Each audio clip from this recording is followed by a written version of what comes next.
நான் வந்து இவங்க பண்ணதுக்காகவே டிட் ஃபார் டட் பண்ணுவேன். இவங்க பண்றதுக்காக இவங்களை திருத்துறேங்க வழியில அல்லது இவங்களுக்கு பாடம் புகட்டுறேங்க வழியில கண்ணுக்கு கண்ணு பல்லுக்கு பல்லுங்கிறது சரியா? இல்லை, இந்த குடும்பம்ன்றதுல யாருக்கு பல்லு போனாலும் அந்த மொத்த ஃபேமிலியும் கஷ்டப்படும். அந்த குடும்பத்துக்கு இழப்பு தான்றதுனால பழிக்கு பழி அந்த புளிக்கு புளி வாங்கக்கூடாது. அது செட் ஆகாது.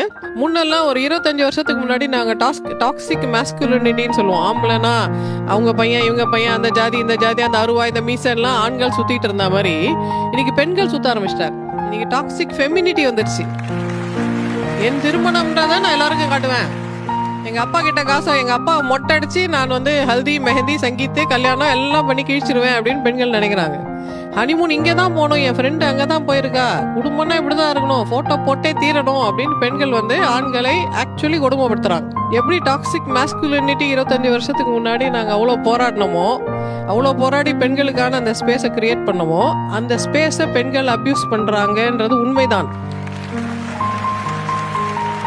பெண்களுக்கு இந்த சமுதாயத்துல எவ்வளவு மரியாதை இருக்கோ அதே அளவுக்கு ஒரு பொறுப்பும் இருக்கு. நீங்க செட் பண்ற ஸ்டாண்டர்ட் இன்னொரு பொண்ணுக்கு கஷ்டத்துக்கு கொடுக்க கூடாது.